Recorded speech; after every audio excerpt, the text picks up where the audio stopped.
Hello viewers, आज हम जानेंगे कि हम अंगूर यानी कि ग्रेप्स की बेल को या उसके प्लांट को अपने घर में किस तरह से ग्रो कर सकते हैं, वो भी बहुत ही आसान तरीके से, है ना। तो चलिए फटाफट से देखते हैं कि इसे कैसे हम तैयार कर सकते हैं। इसके लिए हमें लेना है इस तरह की 3 कलमें यानी कि ब्रांचेस। ब्रांचेस हम किसी भी प्लांट से ले सकते हैं, सिर्फ ये ध्यान रखना है कि ब्रांचेस थोड़ी हेल्दी हो और उसके अंदर 3 नोट्स हो और कम से कम इसकी जो मोटाई है वो एक पेंसिल जितनी होना ज़रूरी है ना। इस तरह की हमें दिखना चाहिए। ये देखिए, हमने इस तरह की 3 हेल्दी अच्छी अच्छी ब्रांचेस वाली 3 हमने यहाँ कलमे ले लिए हैं। इसमें देखिए ऑलरेडी एक यहाँ से ब्रांच शूटिंग निकल रही है। अब हमें क्या करना है कि हमें ऊपर और नीचे की तरफ दोनों साइड से इसे जो है रेक्टेंगल में काट लेना है, यानी कि इस तरह से हम इसे तिरछा काटेंगे। ये इस तरह की जो हम एंगल में काटते हैं तो उससे क्या होता है कि इसमें पानी की जो एब्सॉर्प्शन होती है वो प्रॉपरली हो जाती है और पौधा बहुत आसानी से ग्रो होने लगता है। यहाँ इसे हमने दोनों तरफ से इस तरह की तिरछी कटिंग में काट लिया है। देखिए, हमने यहाँ 3 इस तरह की कलमें यानी कि ब्रांचेस हमने तैयार कर लिया है और हम इसे ही ग्रो करेंगे, है ना। तो चलिए सबसे पहले बात करते हैं कि हमने यहाँ कौन सी किस तरह की मिट्टी लेना चाहिए। तो हमने यहाँ इस तरह का पॉटिंग मिक्स बनाकर तैयार करना है ना। इसके लिए हमें क्या करना है कि हमें लेना है 50% नॉर्मल गार्डन साइल, वही नॉर्मल गार्डन साइल जो हम हमेशा यूज़ करते हैं। उसके बाद हम इसमें डालेंगे 30% ऑर्गेनिक कंपोस्ट या गोबर खाद या वर्मी कंपोस्ट कुछ भी। उसके बाद हम इसमें डालेंगे 20% रिवर सैंड यानी कि जो रेत आती है वो भी हम इसके अंदर मिला लेंगे। अच्छी तरह से मिक्स कर लेंगे। क्योंकि ये इस तरह से करना है पॉटिंग मिक्स, क्योंकि जो अंगूर की जो बेल होती है वो थोड़ी सैंडी सॉइल में जो है ना बहुत आसानी से ग्रो हो जाती है। उसे इस तरह की भुरभुरी मिट्टी पसंद होती है ना। चलिए अब बात करते हैं गमले की। तो गमला हम यहाँ पर 18 इंची का गमला लेना है। हमने यहाँ मिट्टी का गमला लिया है जिसमें अंदर एक छोटा सा ड्रेनेज होल होना ज़रूरी है ताकि एक्स्ट्रा का पानी निकल जाए, है ना। यह ड्रेनेज होल में हमने यहाँ रखना है मिट्टी के गमले का छोटा सा टुकड़ा, है ना, या गिट्टी। उसके बाद हम इसे 1/3 इस गमले को हमने जो पॉटिंग सॉइल बनाए थे उससे हमें अच्छी तरह से भर लेना है ना। उसके बाद हमने देखिए यहाँ पर जो हमने वो लिए थे ब्रांच या कटिंग जो बनाए हमने यहाँ पर, उसे हमें नीचे की साइड पे थोड़ा सा अच्छी तरह से छील लेना है। नीचे की तरफ छीलना है जिस तरह साइड से हम ब्रांच उगाने वाले हैं। उसके बाद हमने यहाँ लेना है रूटिंग हार्मोन, है ना। यहाँ हमने जो है ऑनलाइन रूटिंग हार्मोन लिया है। रूटिंग हार्मोन जो होता है ग्रोथ करने में कटिंग की बहुत ज़्यादा स्टिमुलेट करता है इसको, और इसका प्रोपगेशन भी बहुत ही आसानी से हो जाता है। अगर आपके पास ये नहीं है तो आप सिन्नामन पाउडर या हनी भी यूज़ कर सकते हैं, है ना।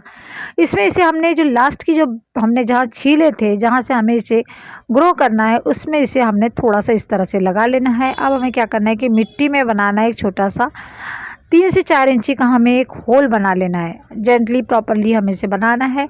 इस डीप होल में हम जो है अपनी कटिंग को लगा देंगे। इस तरह से देखिए हमने ये लगा लिए हैं। इस तरह से बाकी हमारे पास जो और दूसरी 2 कटिंग्स थी वो भी हमने इसमें लगा देना है ना। चलिए अब बात करते हैं पानी की कि हमें इसे कितना पानी देना चाहिए। तो हमें उतना ही पानी देना चाहिए कि मिट्टी की नमी बनी रहे, क्योंकि ये जो रहती है इसे मिट्टी की नमी बहुत पसंद है। ये नम वाली मिट्टी में बहुत ही अच्छी तरह से फलता फूलता है। अब हमें रखना है पार्शियल सनलाइट में रखना है, जहाँ इसे 3 से 4 घंटे की धूप आती रहे और फिर उसे हमें देखभाल करना है।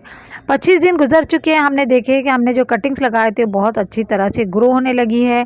इसमें नए नए जो है लीव्स आने लगे हैं, छोटी छोटी इसमें ब्रांचेज निकल गई है, इसकी शूटिंग अच्छी होने लगी है।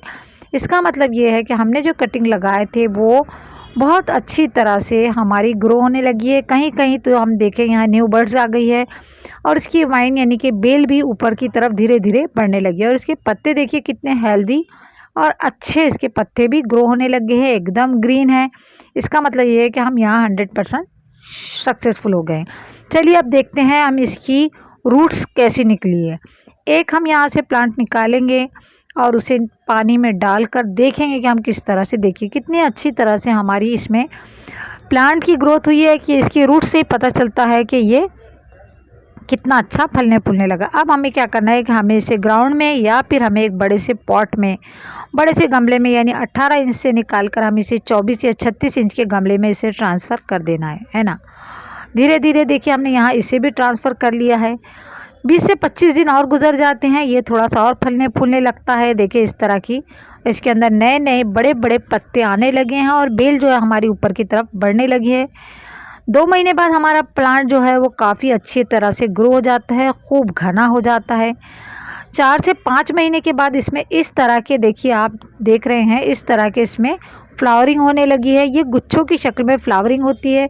फ्लावरिंग से 15 से 20 दिन के बाद इसमें छोटे-छोटे इस तरह के ग्रेप्स नज़र आने लगते हैं, बारीक-बारीक एकदम छोटे-छोटे, बेर की तरह। ये देखिए इस तरह से इसमें ये जो ग्रेप्स है पहले ग्रीन कलर के होते हैं, इस तरह से गुच्छों की शक्ल में लगते हैं। यानी कि हमारा जो प्लांट है जो हमने लगाए थे वो सक्सेसफुल होने लगा है। 5 से 6 महीने के बाद जब ये इस तरह से ग्रो हो जाता है, फ्लावरिंग देने लगता है, फिर प्लांटेशन होती है, इसमें फ्रूटिंग होती है।